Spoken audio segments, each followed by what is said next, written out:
শুরু করে দিচ্ছি মহান আল্লাহ পাকের নামে, যিনি পরম করুণাময় এবং দয়ালু। কে কীরকম তার কর্মই বলে দিবে।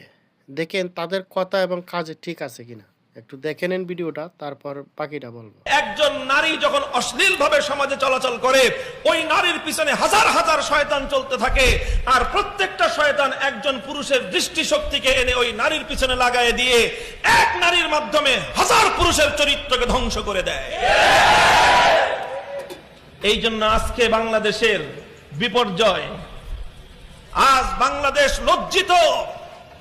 আজকে বাংলাদেশ, গোটা বাংলাদেশের মানুষের মান সম্মান ইজ্জত ধুলোয় মিশে গেছে। সে নিজেই বলতেছে যে নারীর পিছনে যারা হাজার হাজার লোক এই মিছিলে, মিটিংয়ে, বিভিন্ন কর্মকাণ্ডে জড়িত, তারা সবাই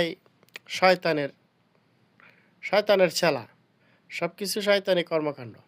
তো উনি যে এই মিছিলে মেয়েদের পিছনে পিছনে যাচ্ছে, তাহলে তার কথার কি ভ্যালু আছে?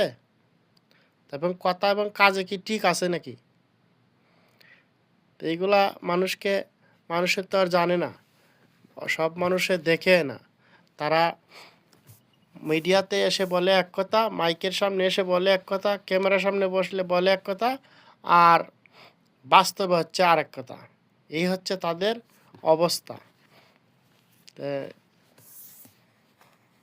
আপনারাই বিচার বিশ্লেষণ করবেন, তাদের পিছনে থাকবেন কি থাকবেন না। তারাই নারীকে নিয়ে যত কুরুচিপূর্ণ কথা, এবং হেফাজত ইসলাম দলের নাম দিয়েছে হেফাজত ইসলাম, অন্যের নারীকে হেফাজত করতে পাওয়া যায় 5 স্টার হোটেলে আপত্তিকর অবস্থায়।